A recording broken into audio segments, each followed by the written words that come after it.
اپنے فضل سے. یہاں دونوں کا نام اللہ تبارک و تعالیٰ نے اپنے محبوب کا ذکر اتنا قریب سے کیا کہ میرا فضل میں نے میرے محبوب کو دیا. اب دنیا پر برسانا ہے تو میرے محبوب کے ذریعے برسے گا.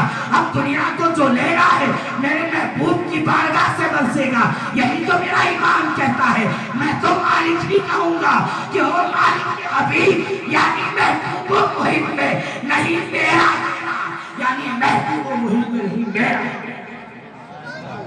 یہ رسول پاک صلی اللہ علیہ وسلم کا پاور ہے. کیا آپ حضرات کو اختیار نہیں دیا گیا؟ یہ لوگ کہتے ہیں کہ محمد علی جس کا نام ہے اسے کسی چیز کا اختیار نہیں ہے، کسی چیز کا مالک نہیں ہے. میرے آقا علیہ الصلوۃ والتسلیم کو رب تبارک و تعالیٰ نے کتنا پاور عطا فرمایا ہے. آئیے حدیث پاک کا مطالعہ کرتے ہیں. رسول پاک سید عالم صلی اللہ تعالیٰ علیہ وسلم تشریف فرما ہے. صحابہ اکرام رضوان اللہ تعالی مجمعین کا جمع غفیر ہے. اب رب تبارک و تعالیٰ کی طرف سے حکم آیا کہ مکہ معظمہ کی گھاس کو اکھیڑنا اور مکہ معظمہ کی درخت کو کاٹنا، مکہ معظمہ میں جانور کا شکار کرنا، یہ سب تم پر حرام قرار دے دیا گیا ہے. یعنی مکہ کو رب نے حرم بنا دیا ہے. ہمارا اور آپ کا سب کو پاور رب تبارک و تعالیٰ نے دیا ہے. یہ ہاتھ جو رب تبارک و تعالیٰ نے دیا ہے، اگر اسی ہاتھ سے ہم چاہے تو کسی غریب کی امداد کر سکتے ہیں، اور اسی ہاتھ سے چاہے تو کسی کے گال کو لال بھی کر سکتے ہیں. یہ اختیار ہے کہ نہیں؟ اس طریقے سے دنیا میں کتنا لوگوں کو اختیار دیا گیا کہ بھائی آپ کے پاس مال ہے، اس مال سے کسی کی امداد کر سکتے ہیں، اور اللہ بچائے اسی مال سے کوئی جوا بھی کھیلنے چلا جائے. یہ ساری باتیں تو ہو رہی ہے دنیا میں، لوگوں کو اختیار دیا گیا. لیکن آپ بتائیں، کسی کو امیر بنایا، کسی کو بادشاہ بنایا، کسی کو سلطان بنایا، لیکن کیا پوری دنیا مل کر اس کو، پوری دنیا کو کیا اتنا پاور دیا گیا کہ پوری دنیا مل کر حرام کو حلال کر سکے، حلال کو مکروہ کر سکے، مکروہ کو جائز کر سکے؟ یہ کسی کو اختیار نہیں دیا. یہ اختیار تو رسول پاک کو دیا گیا ہے. جس چیز کو چاہے حلال قرار دے، جس چیز کو چاہے حرام قرار دے، یہ پاور تو رسول پاک کو دیا گیا ہے. اسی لیے تو میرا امام کہتا ہے، سرور کہوں کہ مالک مولا کہوں تجھے، پانے خلیل کا گلے زیبا کہوں تجھے، لیکن رضا نے ختم سخن اس پہ کر دیا، خالق کا بندہ خلق کا پاور دیا ہے. رسول پاک صلی اللہ علیہ وسلم تشریف فرما ہے کہ اب مکہ معظمہ کو رب تبارک و تعالیٰ نے حرم بنا دیا ہے. اب تم یہاں کی گھاس نہیں اکھیڑ سکتے، یہاں کسی جانور کا شکار نہیں کر سکتے، یہاں کے درخت کو نہیں کاٹ سکتے. اللہ اللہ جب اعلان ہو گیا، اب یہ رب تبارک و تعالیٰ کی طرف سے حکم تھا، حرام قرار دے دیا ہے. حضرت رسول پاک سید عالم صلی اللہ تعالیٰ علیہ وسلم کے چچا حضرت عباس اسی محفل میں تشریف فرما تھے. عرض کرتے ہیں، یا رسول اللہ فَإِنَّهُ لِبُيُوتِنَا وَلِصَاغَتِنَا وَلِقُبُورِنَا. یہاں سب اکھیڑنے کو آپ نے منع فرما دیا، لیکن مگر یہ اسخیر گھاس جو ہے وہ ہمارے مکانات بنانے میں، چھپر میں کام میں آتی ہے، قبروں میں میت کے اوپر تختے لگانے میں کام میں آتی ہے، اور ہم میں جو سونار کا کام کرتا ہے اس سونار کو سونا پگھلانے میں اسخیر گھاس کا وہ استعمال کرتا ہے. اب رسول پاک صلی اللہ علیہ وسلم نے وہاں یہ ارشاد نہیں فرمایا اچھا اب تم لوگ گھاس کا مطالبہ کرنے لگے. رب تبارک و تعالیٰ نے گھاس کو کھیڑنے کو منع فرما دیا ہے. اب میرے اختیار میں نہیں ہے، جب رب کا حکم آئے گا تب میں کوئی بات بتاؤں گا. رسول پاک نے یہ نہ فرمایا، بلکہ جب حضرت ابن عباس نے عرض کیا فَإِنَّهُ لِبُيُوتِنَا وَلِقُبُورِنَا وَلِصَاغَتِنَا، یا رسول اللہ یہ ہمارے کام میں آتی ہے، تو رسول پاک کو جو رب نے پاور عطا فرمایا تھا اسی اختیار سے رسول پاک نے کہا اِلَّا الْإِذْخِيرَ، جاؤ اسخیر گھاس تمہارے لیے حلال قرار دی گئی ہے، اٹھے. نعرہ تکبیر، اتنا عصمت مصطفیٰ، بستی بستی قریہ قریہ، مسلک اعلیٰ حضرت. جہاں پوری دنیا مجبور محض ہوتی ہے وہاں سے نبی کا پاور شروع ہوا کرتا ہے. کیسے دیکھا آپ نے کہ شریعت میں اللہ تبارک و تعالیٰ نے اسی لیے ارشاد فرمایا ما آتاکم الرسول فخذوہ وما نہاکم عنہ فانتہوا. میرا محبوب تمہیں جو دے وہ لے لو. اب یہاں یہ نہیں کہا کہ صرف اسلام لے لو, صرف قرآن لے لو, صرف دین لے لو, صرف حج لے لو, بلکہ اللہ تبارک و تعالیٰ نے مطلق فرمایا میرا محبوب تمہیں جو دے وہ لے لو. اس کا مطلب یہی ہے کہ دنیا والوں تمہیں جو چاہیے میرے محبوب سے لے لو. کون ایسا ہے دینے کو منہ چاہیے, دینے والا ہے سچا ہمارا. آپ سوچے کتنا پاور عطا فرمایا گیا. رسول پاک سید عالم صلی اللہ تعالی علیہ وسلم جب نوازنے پر آتے ہیں تو خوب نوازتے ہیں. حضرت مولا کائنات سے رسول پاک صلی اللہ علیہ وسلم نے ارشاد فرمایا کہ جاؤ تم یمن میں چلے جاؤ, وہاں کے مقدمات کا معاملہ تم دیکھا کرو, اور وہاں تم جسٹس کی حیثیت سے, وہاں تم قاضی کی حیثیت سے جاؤ. جو مسائل درپیش آتے ہیں, جو مقدمات آتے ہیں, انہیں آپ حل کر دیا کرے. جب رسول پاک نے حضرت مولا کائنات کو یمن کا جج بنایا, یمن کا جسٹس بنایا, تو حضرت مولا کائنات عرض کرتے ہیں یا رسول اللہ انی لا اعلم کثیرا من القضاء.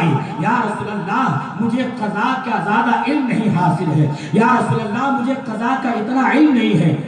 کہنے کا مطلب یہ تھا یا رسول اللہ اتنی بڑی جماعت میں حضرت ابو بکر صدیق جیسے لوگ ہیں, حضرت عمر فاروق اعظم جیسے لوگ ہیں, حضرت عثمان غنی جیسے لوگ ہیں, اور جلیل القدر صحابہ وہاں موجود ہیں.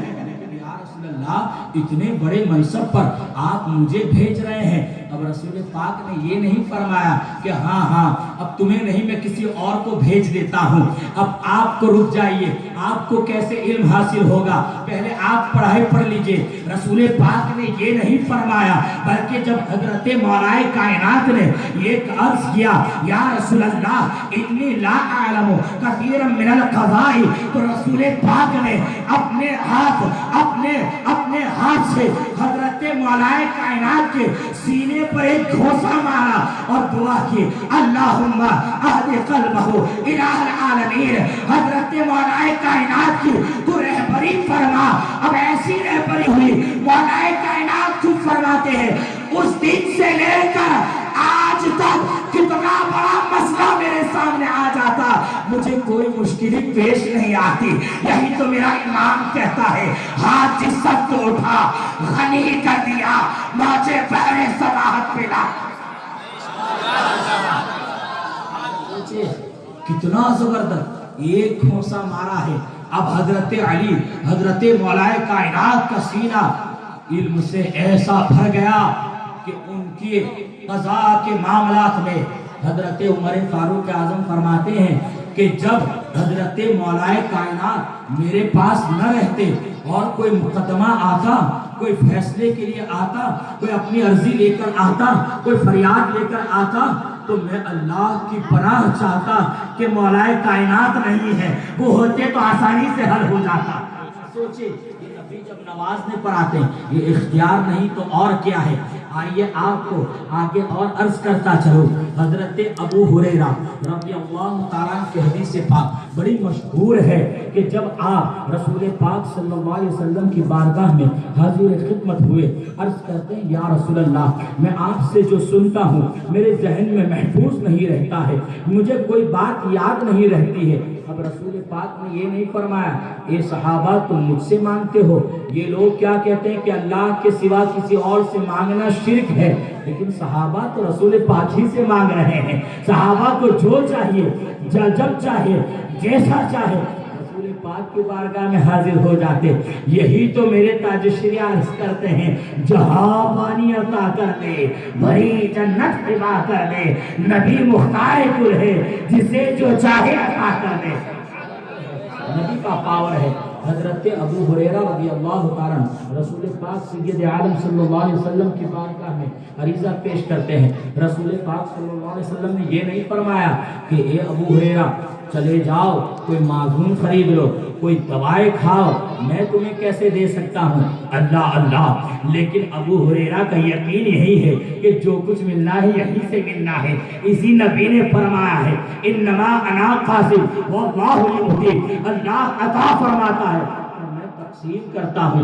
حضرت ابو ہریرہ اسی لیے حاضر خدمت ہوئے، عرض کرتے ہیں یا رسول اللہ کچھ یاد نہیں رہتا۔ رسول پاک سید عالم صلی اللہ علیہ وسلم نے ارشاد فرمایا اب ابسط رداء کا یا ابا ہریرہ، ابو ہریرہ اپنی چادر کو پھیلا دو، اپنی چادر کو پھیلا دو۔ اب وہ ذہن کی تیزی کے لیے، وہ ذہن کی مضبوطی کے لیے، قوت حافظہ کے لیے حاضر خدمت ہوئے اور چادر پھیلانے کو کہا گیا۔ یہ تو ابو ہریرہ ہے، انہوں نے اعتراض نہیں کیا، چادر کو پھیلایا۔ رسول پاک صلی اللہ علیہ وسلم نے چادر پھیلانے کو کیوں کہا؟ سمجھ میں آتا ہے، حضور محدث کبیر فرماتے ہیں کہ چادر پھیلانے کو اس لیے کہا کہ اے ابو ہریرہ میں تمہیں آج جو دینے والا ہوں تمہارے ہاتھوں میں نہیں سمائے گا، تمہارے دامن میں نہیں سمائے گا، تمہاری چادر تنگ پڑ جائے گی۔ ابسط رداء کا یا ابا ہریرہ، چادر کو پھیلا دو۔ حضرت ابو ہریرہ نے چادر کو پھیلا دیا۔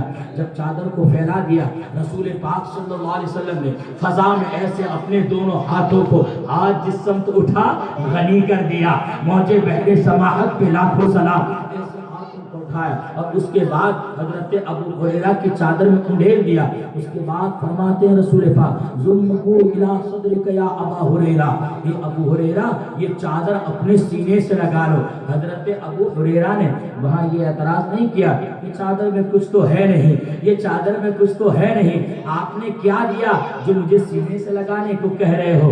آپ نے سینے سے لگانے سے فرما رہے ہو، لیکن رسول پاک نے فرما دیا ذُلْمُهُ یہ إِلَىٰ صَدْرِكَ يَا أَبَا هُرَيْرَةَ، اس چادر کو اپنے سینے سے لگا لو۔ حضرت ابو ہریرہ نے اس چادر کو سینے سے لگا لیا ہے۔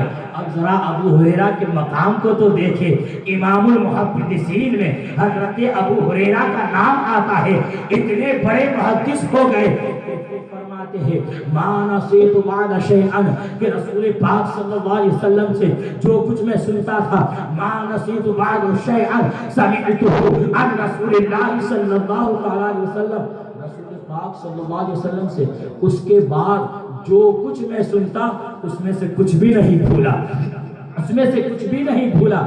یہ نہیں فرمایا کہ ایک حدیث بھی نہیں بھولا، بلکہ کچھ بھی نہیں بھولا، نہ زبر بھولا ہوں، نہ زیر بھولا ہوں، نہ نقطہ بھولا ہوں، نہ حرف بھولا ہوں، نہ نشیب و فراز بھولا ہوں، نہ پیچ و خم بھولا ہوں، نہ انداز بیان بھولا ہوں، کچھ بھی نہیں بھولا۔ جتنا عطا فرما دیا خالی ہاتھ میں۔ یہی تو میرے امام بریلی کی دھرتی سے عرض پرداز ہے کہ دو جہاں کی نعمتیں ان کے خالی ہاتھ میں، مالک کے کونین ہے وہ پاس کچھ رکھتے نہیں، دو جہاں کی نعمتیں ہیں ان کے خالی ہاتھ میں۔ اسی خالی ہاتھ سے حضرت ابو ہریرہ کو کتنا دیا؟ اب حضرت ابو ہریرہ سے پوچھتے ہیں۔ اس وقت کے ایک بڑے فرق تھے، انہوں نے حضرت ابو ہریرہ رضی اللہ تعالیٰ عنہ کو طلب فرمایا کہ حضرت ابو ہریرہ کو بلایا جائے۔ حضرت ابو ہریرہ جب ان کے یہاں پہنچے تو انہوں نے عرض کیا ابو ہریرہ آپ کو بلانے کا ایک مقصد ہے، آپ تشریف لائیے۔ بولے کیا مقصد ہے؟ عرض کرتے ہیں میں آپ سے رسول پاک صلی اللہ تعالیٰ علیہ وسلم کی حدیث پاک سننا چاہتا ہوں۔ بولے کہ اچھا ٹھیک ہے۔ حضرت ابو ہریرہ تشریف فرما ہوئے، ان کے لیے مسند لگا دی گئی، ان کے لیے تخت لگا دیا گیا۔ حضرت ابو ہریرہ نے اب جب بیان کرنا شروع کر دیا، ایک حدیث، دو حدیث، تین حدیث، چار حدیث، اتنی حدیثیں سنا ڈالی، ایک دو گھنٹہ تک آپ حدیثیں سناتے رہے۔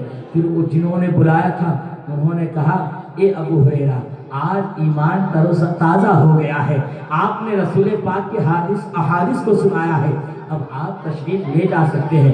حضرت ابو ہریرہ واپس ہو گئے۔ جب واپس گئے ہیں کچھ سال کے بعد، ایک دو سال کے بعد پھر انہوں نے حضرت ابو ہریرہ کو پھر واپس بلایا۔ جب ڈیڑھ دو سال کے بعد حضرت ابو ہریرہ وہاں پہنچے ہیں اور انہوں نے کہا اے ابو ہریرہ آج بھی میں نے آپ کو اس لیے بلایا ہے کہ آپ کی زبان پاک سے ہم رسول پاک سید عالم صلی اللہ تعالیٰ علیہ وسلم کی حدیث سماعت کریں۔ تو حضرت ابو ہریرہ نے فرمایا کوئی بات نہیں ہے، میں حدیث سنانے پر تیار ہوں، لائیے مسند لگائی جائے۔ جب حضرت ابو ہریرہ نے یہ فرمایا تو انہوں نے کہا ابو ہریرہ ہم نے آپ کو بلایا ضرور ہے, ہم حدیث ضرور سننے کے لیے حاضر ہو, آپ کو یہاں آنے کی زحمت دیے ہیں, لیکن ہماری شرط ہے. بولے کیا شرط ہے؟ تو حضرت ابو ہریرہ سے انہوں نے عرض کیا کہ جو حدیث آپ نے 1.5-2 سال سے پہلے سنائی تھی ہم وہی حدیث سننا چاہتے ہیں. جب حضرت ابو ہریرہ کو پہلی بار بلایا تھا تو حضرت ابو ہریرہ جب بیان فرما رہے تھے انہوں نے پردہ لگا دیا تھا, پردے کے پیچھے لکھنے والے کاتبوں کو بٹھا دیا تھا, رائٹروں کو بٹھا دیا تھا کہ جب ابو ہریرہ جیسے جیسے بولے تو تم تمام کے تمام لوگ اپنے قلم کو روکنا مت. جو حدیث ان کی زبان سے نکلتی ہے, جو آپ کی زبان سے الفاظ نکلتے ہیں, زیر و زبر کی غلطی نہیں ہونی چاہیے. جو حدیث جیسے بیان کرتے ہیں ویسے ہی آپ لوگ لکھتے چلے جانا. پردہ لگا دیا ہے. حضرت ابو ہریرہ ادھر حدیثیں پہلی بار آئے ہیں, بیان فرما رہے ہیں, ساری حدیثیں ادھر لکھی جا رہی ہے. اب حضرت ابو ہریرہ چلے گئے. جب دوبارہ بلایا گیا, حدیثیں سننے کی خواہش پیش کی گئی, تو اب پھر انہوں نے کہا کہ ہماری ایک شرط ہے, آپ وہ حدیث سماعت کرنے, آپ حدیث بیان فرمائیں گے, اسی لیے ہم نے آپ کو یہ زحمت دی ہے, لیکن ہماری شرط یہ ہوگی کہ 1.5-2 سال پہلے آپ نے جو حدیثیں سنائی تھی ہم وہی حدیث سننا چاہتے ہیں. جو پہلے تھی وہ پہلے ہی سنیں گے, جو 2 نمبر پر تھی وہ ہم دوسرے نمبر پر سنیں گے, جو تیسرے نمبر پر تھی وہ تیسرے نمبر پر سنیں گے. شرط تو دیکھے 2 سال کے بعد آدمی کا ذہن کام کرے گا, آدمی کہاں سے کہاں چلا جائے گا, لیکن یہ ذہن وہاں اتنی قوت سے نہ پایا تھا, یہ ذہن اپنی محنت سے نہ پایا تھا, یہ ذہن معزون کھا کر نہ پایا تھا, یہ ذہن وظیفہ کر کے نہ پایا تھا, یہ ذہن تو وہاں سے پایا تھا جس طرح اٹھ گئی دم میں دم آ گیا, اس نگاہ عنایت پہ نہ چھوڑ سکا. حضرت ابو ہریرہ نے فرمایا اچھا کوئی بات نہیں ہے, ٹھیک ہے. اب انہوں نے پھر انہی لوگوں کو جو لکھنے والے بیٹھے تھے, اب کہے اس دن آپ لوگوں نے لکھا تھا, اب آج صرف سننے کا کام کرنا ہے. ابو ہریرہ جیسے جیسے بولیں گے آپ سنتے جانا, کہیں کوئی الفاظ تو گڑبڑ نہیں ہوتا ہے, کہیں کوئی لفظ تو نہیں بدل گیا ہے, کہیں کوئی حدیث تو نہیں بدل گئی ہے, کہیں کوئی اور روایت تو نہیں بدلی ہے. اب پردے کے پیچھے وہ لوگ اپنے اپنے اس رجسٹر پر, اپنے ان کاپیوں پر اپنے انگلیوں کو رکھ دیے ہیں. حضرت ابو ہریرہ تشریف فرما ہے, دربار لگا ہوا ہے. اب حضرت ابو ہریرہ جب بیان کرنا شروع کرتے ہیں, جو پہلے حدیث سنائی ہے 2 سال کے بعد وہ پہلے سنا رہے ہیں, جو 2 نمبر پر تھی وہ دوسرے نمبر پر ہے, جو تیسرے نمبر پر تھی وہ تیسرے نمبر پر ہے. نہ کسی کا نقطہ بدل رہا ہے, نہ کسی کا زیر بدل رہا ہے, نہ نشیب و فراز بدل رہا ہے, نہ انداز بیان بدل رہا ہے. یہ ابو ہریرہ کو ملا کہاں سے؟ یہی تو میرا ایمان کہتا ہے, مالک کونین ہے, تو پاس کچھ رکھتے نہیں, 2 جہاں کی نعمتیں ہیں ان کے خام.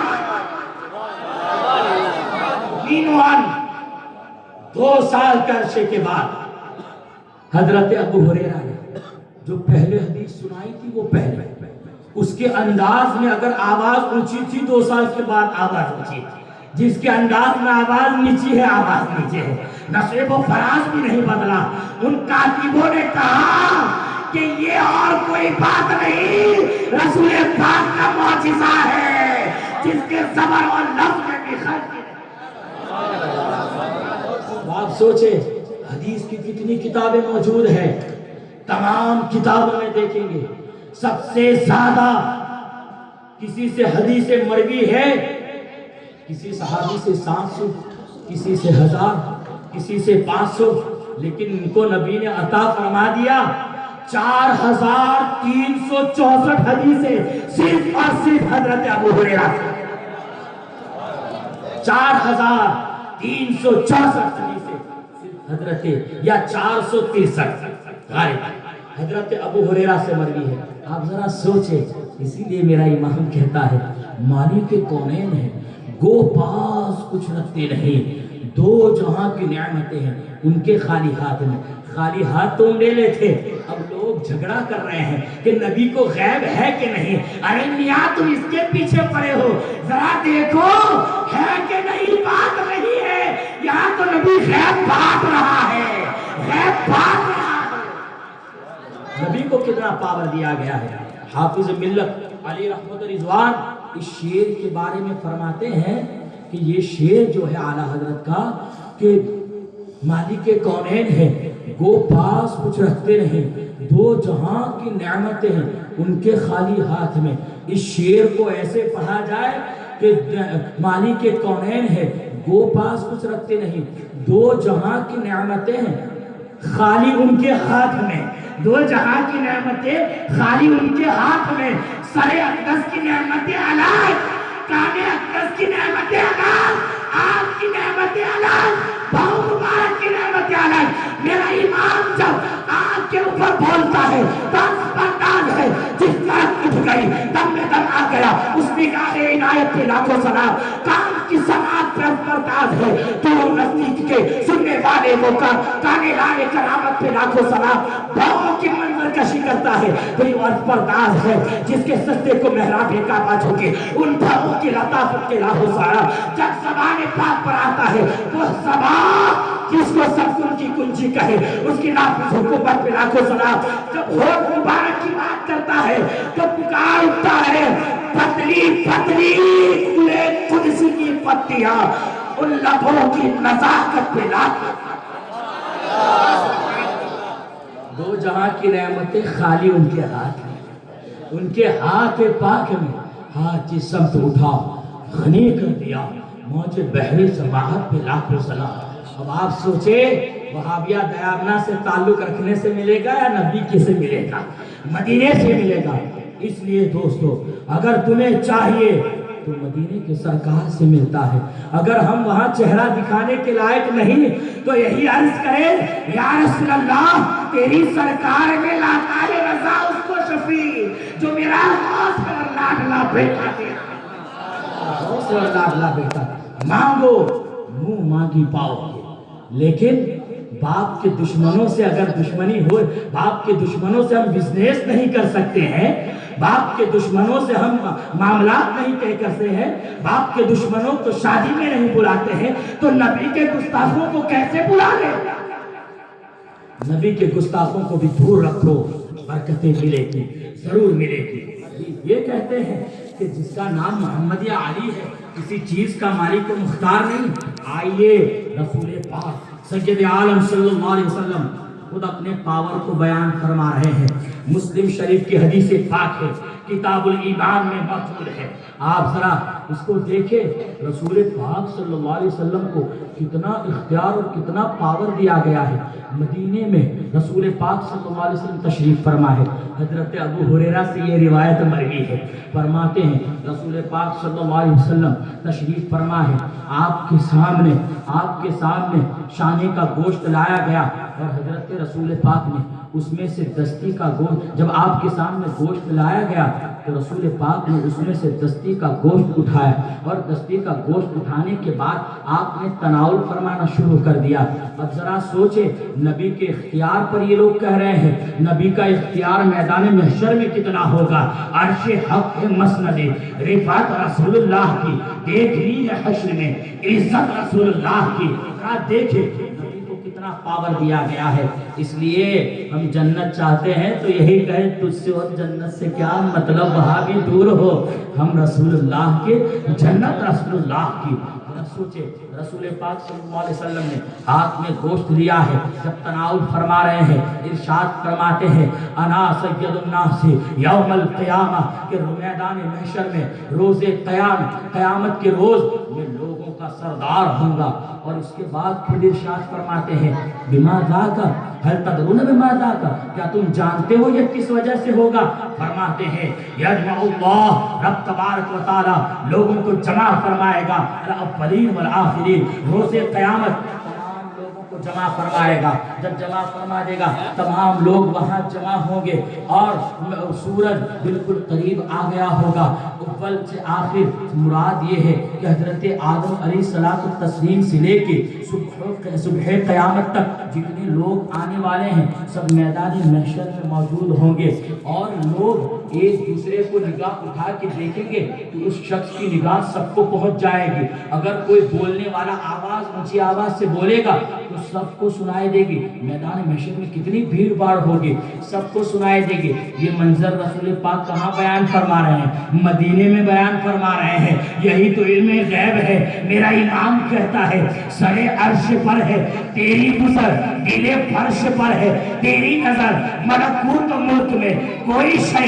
وہ نہیں جو تجھ پہ آیا ہے.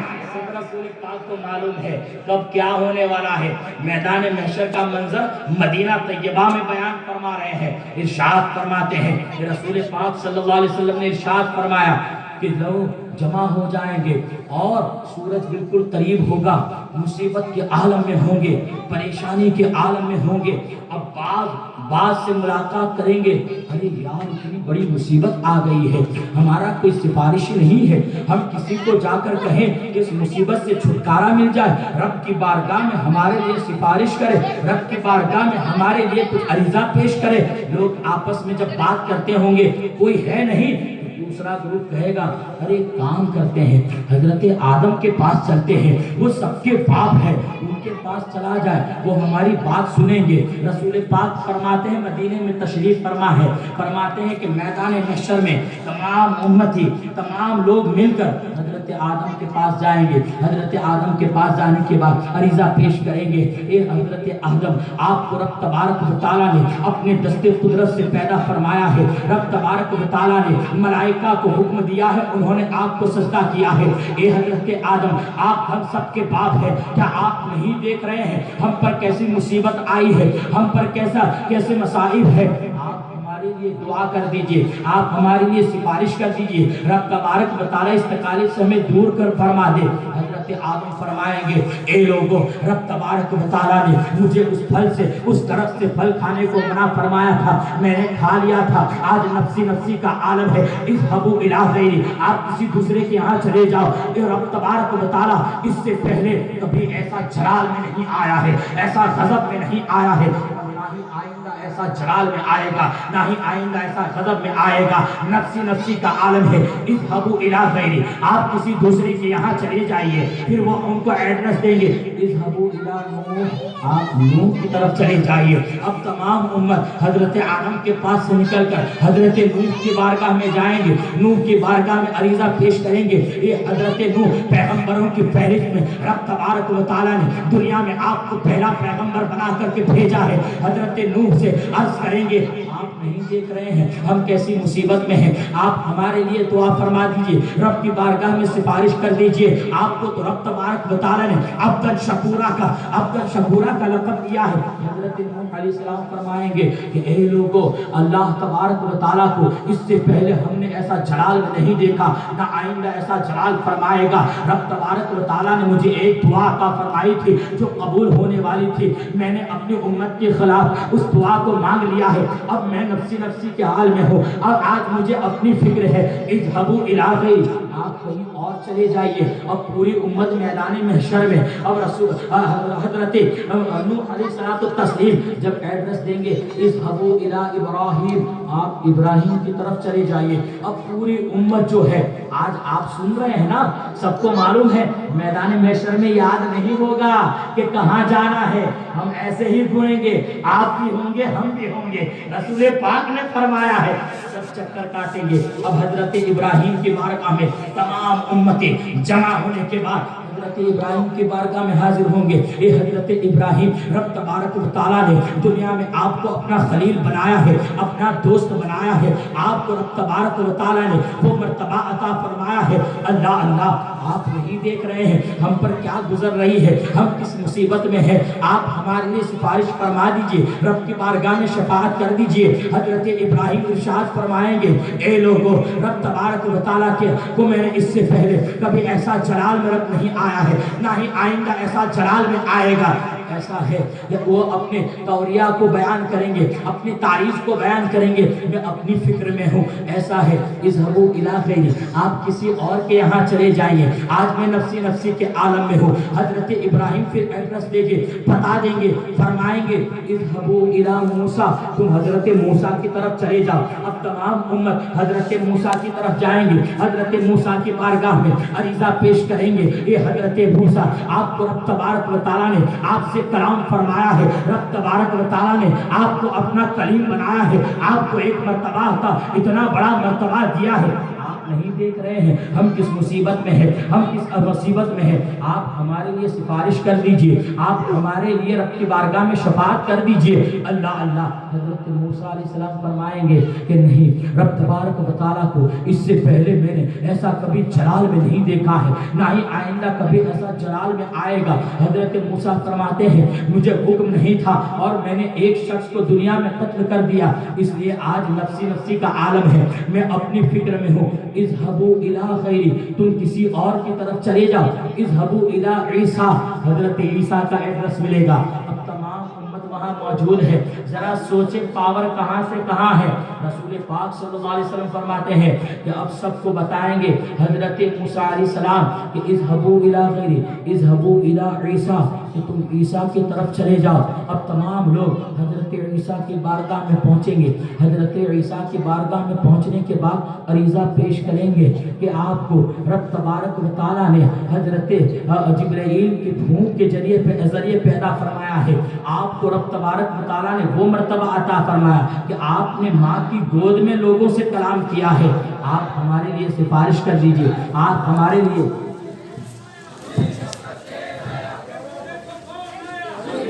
نعرہ تکبیر، نعرہ رسالت، بازوئے حضور گلزار ملت، عطائے سرکار غیاث ملت، لبیک لبیک لبیک یا رسول اللہ، لبیک لبیک لبیک یا رسول اللہ، لبیک۔